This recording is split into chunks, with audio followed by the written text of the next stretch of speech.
in terms of like the different things within fraud that I'm seeing. So there's something called liability concealment.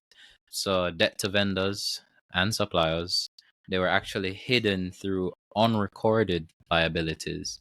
Mhm. I own a cook shop, sorry, but I buy my chicken from you, right? You Also, and broilers in the example. sure, why not? Okay. Mhm. I don't want to use that example though. But let all right, let's use it, right?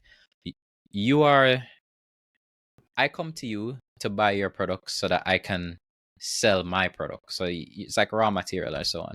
But what I'm doing is I'm maybe let's say I'm actually buying 10 chickens from you, but Mhm. in reality I'm just saying that I've bought 5 chickens from you. Like in my accounting and so on the books, I've only written Mhm. that I've bought 5 chickens from you, but in reality I bought 10 chickens. Or it should be the other way around still.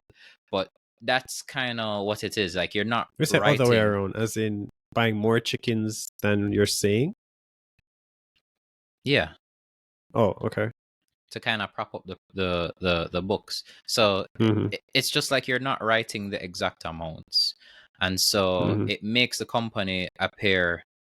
Um, so for this, the liability concealment, it's like it's making the company appear less in debt than it actually is. So let's Mhm. say they owe different people a bunch of money or so on, but they're not Mhm. actually writing that that's the amount of money that they owe. They're writing that it's less. So that's what liability concealment is.